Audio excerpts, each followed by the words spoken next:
aligné sur la volonté du peuple congolais. Oui. Voilà. Êtes-vous une marionnette de M. Kabila comme M. Fayulu l'a dit? Bon, il a le droit de dire ce qu'il veut, mais je crois que ce que je prouve sur le terrain démontre que je ne suis pas une marionnette. D'abord, j'ai libéré tous les prisonniers politiques, ce que lui n'avait pas fait. J'ai ramené tous les exilés politiques, y compris un de ses adversaires les plus acharnés. Donc je ne crois pas qu'une marionnette peut faire ça. Je suis en train de lutter contre la corruption qui avait caractérisé son système et j'améliore les qualités de la vie des Congolais. Donc c'est clair que je ne suis pas sa marionnette, je suis son allié parce que nous avons décidé de nous mettre ensemble pour diriger le Congo et le diriger autrement. Mais il contrôle la plupart des postes dans votre gouvernement. Oui, mais ça ne veut rien dire, c'est moi qui nomme. Et donc si c'est moi qui nomme, c'est moi qui peux révoquer si le ministre ne fait pas son travail. Je sens qu'il y a encore des questions.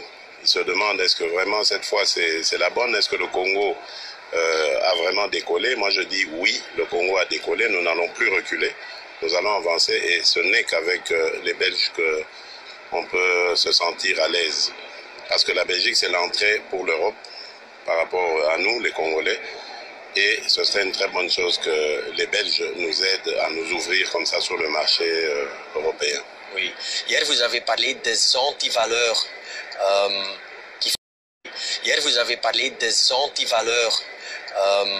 qui freinent les investisseurs internationaux pour investir dans le Congo. Oui, oui, c'est ce que j'ai dit. Oui, vous voulez faire quelque chose contre ces antivaleurs. Oui. Oui.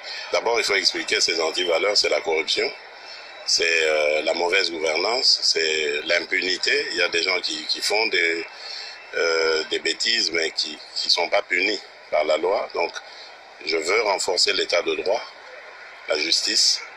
Je veux renforcer les mécanismes de contrôle et je vais créer un office de lutte contre la corruption. C'est un service qui va avoir plusieurs branches qui seront chargées de lutter contre la corruption. Oui. Pourquoi vous pensez que vous réussirez d'éradiquer la corruption si votre prédécesseur n'ont pas réussi? Mais d'abord parce que moi j'ai cette volonté de lutter contre ça, d'abord. Ensuite, je compte sur les Congolais, j'en connais beaucoup qui veulent changer les mentalités, qui veulent changer les choses. Et puis, je crois qu'aujourd'hui, le Congo doit prendre conscience que la corruption et toutes ces antivaleurs nous ont amenés à la ruine. Et si on ne fait rien pour régler ça, le pays continuera comme ça. Donc je crois que je fais confiance aux Congolais, je crois qu'ils vont comprendre eux-mêmes que c'est important d'arrêter avec tout ça et de devenir sérieux. Oui.